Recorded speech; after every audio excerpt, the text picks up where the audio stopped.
I'll draw your attention to the speech given on the 12th by the Honorable Prime Minister, who, referring to Atmanirbhar Bharat, had spoken about supply chain reforms and how technology-driven systems should work, and also how the demography will have to benefit from it.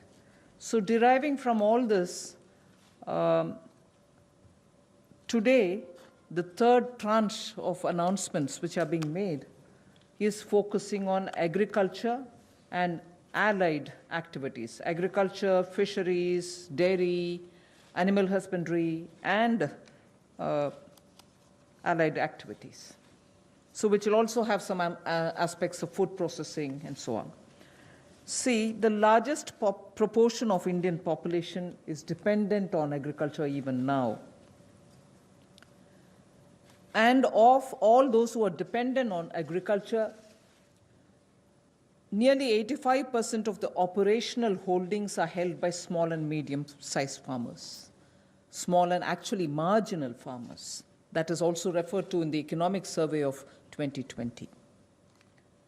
However, it always goes to the credit of the Indian farmers who, against all adversities, be it of the monsoon or sometimes unwanted drought or some crop pestilence, in spite of all that, Indian farmer has always stood up to the challenge, endured a lot, and made India reach certain global benchmarks.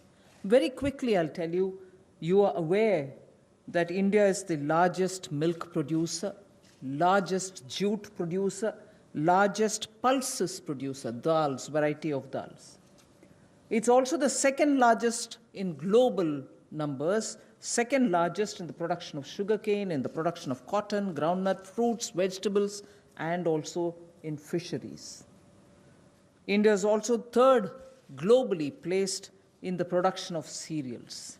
So really, Indian farmers have really endured but made sure that his holdings may be small, but he would give us the highest yield. So today, we want to show you some of the slides also. Very quickly, without spending much time, I'll tell you what kind of support systems that we had established during the lockdown period, so that, as you are aware, keeping all the respects for social distancing and also ensuring all kinds of preventive measures are taken during the lockdown. It goes to the credit of our workers in the fields, our farmers, the peasants and the marginal farm landholders, that they almost concluded the Rabi crop harvest. And also, many of the states have been successful in somehow pushing ahead with due procurement process. The crops have been largely procured in the wheat and the rice growing areas. The process is ongoing, but it goes to the credit of our rural population.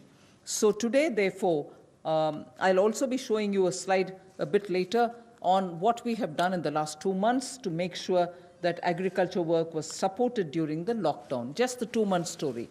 But otherwise, post that, I'd like to highlight what are we announcing today for supporting agriculture and allied activities. I'll be announcing 11 measures,